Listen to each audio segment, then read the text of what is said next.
A very good afternoon to all of you. Today we will be discussing the Unit 1 content of Behavioral Finance, that is Introduction to Behavioral Finance. Now let us look into the content of Unit 1, Introduction to Behavioral Finance.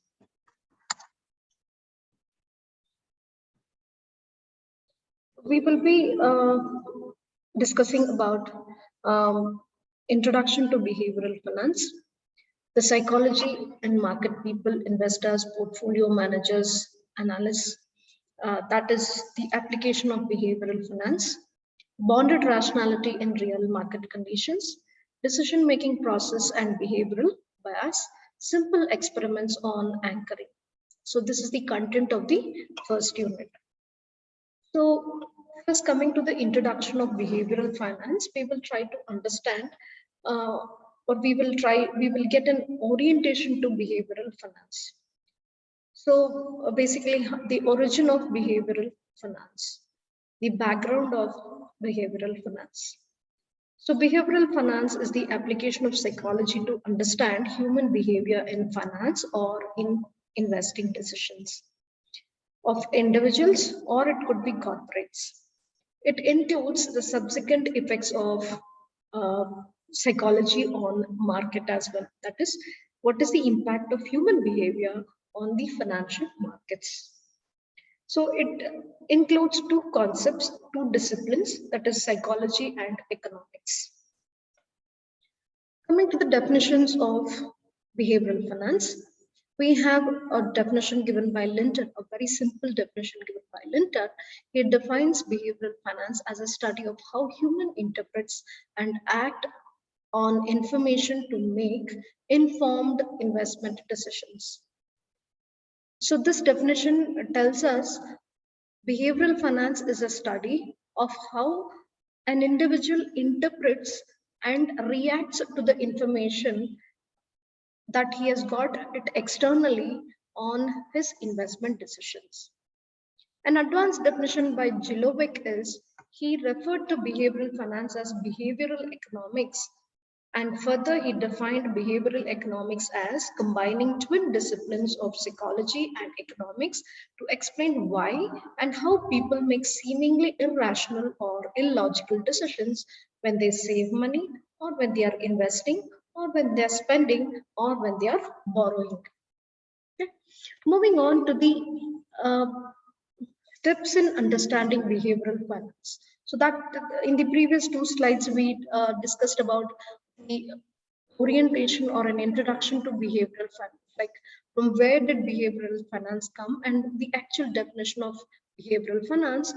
For an easy understanding of behavioral finance, we could actually divide behavioral finance into two subtopics, that is behavioral finance micro and behavioral finance macro. So what is behavioral finance macro?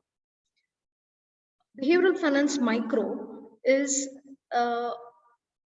pertaining to the study of behavioral biases, that is irrational behavior. That means an individual's decision is influenced by various factors, both personal factors and external factors. So behavioral finance macro examines the behavioral bias, that is the irrational behavior of individual investors. This compares the irrational investors with the rational investors as told by economic theory. The classical economic theory defines rational investors that they are always individuals land up making optimal decisions. This theory is also known as Homo economicus or rational economic man. So in understanding behavioral finance, we classify the first category as behavioral finance micro. Behavioral finance macro, that is BFMA, this describes anomalies or irregularities in the overall market that contradicts the efficient market hypothesis. So this here we are talking about the market behavior. So micro behavior talks about individual behavior, macro talks about the market behavior. That is, the information flow of information is said to be constant, is said to be uniform to all the people. So this envisages that markets are efficient. That means there is free flow of information. All information is said to be known to everyone at the same point of time, and all land up nobody will be able to make profits. That's the reason. So, but the abnormal market behavior occurs that demonstrates the human behavior influences security prices and therefore markets. Now, you might have a doubt, what is the purpose of studying individual investor behavior? That is micro behavioral finance. We are talking about micro as well as macro. So either it is macro behavioral finance or micro behavioral finance. The purpose of studying is that fund managers use, or it is helpful for the fund managers to apply these concepts to choose the stocks or construct portfolio to their clients, the individual investors. So they apply macro finance people or macro finance people apply this to the microfinance, that is the fund managers or the investment bankers use these or take the help of this behavior of individuals in order to decide or construct portfolio to the individual investors. So the study of individual investors will help the fund managers to understand the concept to select a stock and construct the portfolio of individual investors. So they help them in two things. One is identify the relevant psychological biases that might have and investigate their influence on asset allocation decisions, and to manage the effect of those biases on the investment process and help their clients meet their financial goals. Now the question is, what behavior do individuals possess? In the normal course of life, how are their decisions made? How are financial decisions made? Do individual investors behave rationally?